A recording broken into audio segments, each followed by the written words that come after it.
Assalamualaikum warahmatullahi wabarakatuh. Perkenalkan, saya Safira Biandra Putri dari kelas 11 OTKP 2. Pada kesempatan kali ini, saya ingin sedikit memaparkan tentang materi yang saya bawakan, yaitu cara menyusun laporan perubahan modal. Sebelumnya, apa itu laporan perubahan modal? Laporan perubahan modal merupakan jenis laporan keuangan yang berisi informasi mengenai modal yang dimiliki oleh suatu perusahaan, serta berisi pula informasi atau hal-hal apa saja yang menyebabkan modal tersebut berubah, baik bertambah maupun berkurang sampai pada akhir periode akuntansi. Sebelumnya, ada 6 hal yang harus terdapat pada laporan perubahan modal. Yang pertama, modal awal, yaitu modal pada awal tahun. Modal ini adalah modal yang didapat perusahaan setiap awal periode akuntansi. Yang kedua, modal investasi pemilik, yaitu jumlah modal yang berasal dari pemilik sepanjang satu periode akuntansi. Yang ketiga, perolehan laba atau rugi, yaitu hasil laba bersih ataupun rugi bersih perusahaan sepanjang satu periode akuntansi.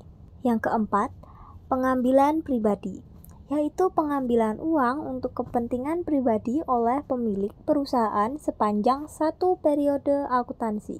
Yang kelima, modal akhir, yaitu modal yang didapat pada akhir tahun. Yang nomor 6 atau yang terakhir, laba bersih yang terkandung pada laporan perubahan modal harus sama dengan jumlah laba bersih yang didapat pada laporan laba rugi. Selanjutnya, langkah pembuatan laporan perubahan modal.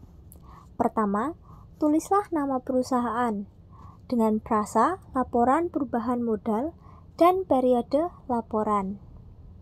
Yang kedua, tulislah saldo awal periode akun modal.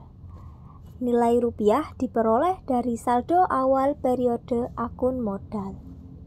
Yang ketiga, tambahkan perubahan yang merupakan penambahan modal beserta nilai rupiahnya selama periode berjalan. Nilai rupiah diperoleh dari sisi kredit akun modal yang terjadi selama periode berjalan. Nomor 4, kurangkan perubahan yang merupakan pengurangan modal dari pengambilan pribadi. Nilai rupiah diperoleh dari akun pribadi.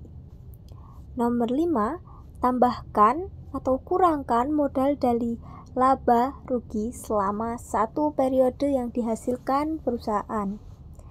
Yang terakhir, tulislah keterangan saldo akhir dari hasil perhitungan nomor 1 sampai dengan nomor 5. Untuk lebih jelasnya, berikut ada contoh laporan perubahan modal.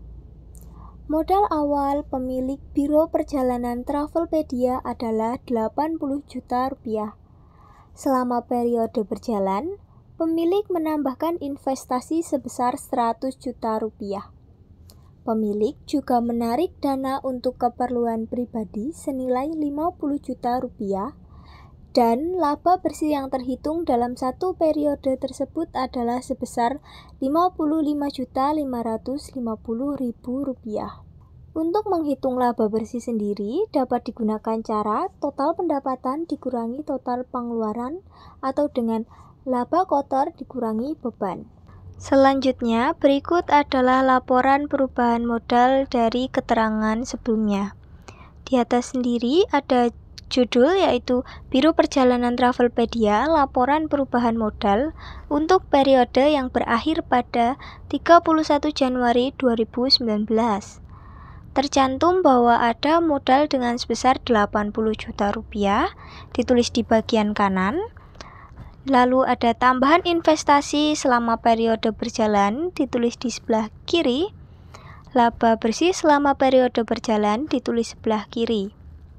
Di bagian kiri, kita dapat menjumlahkan jumlah investasi selama periode berjalan dengan laba bersih selama periode berjalan. Kita memiliki jumlah Rp155.550.000. Hasil dari penjumlahan tadi kita kurangkan karena pemilik menarik dana untuk keperluan pribadinya sebesar Rp50 juta. Hasil dari pengurangan tersebut adalah Rp105.550.000. Kita tambahkan dengan modal awal yaitu Rp80 juta. Maka modal akhir pada 31 Januari 2019 adalah Rp185.550.000. Sekian yang bisa saya sampaikan. Saya mohon maaf bila masih ada kekeliruan. Wassalamualaikum warahmatullahi wabarakatuh.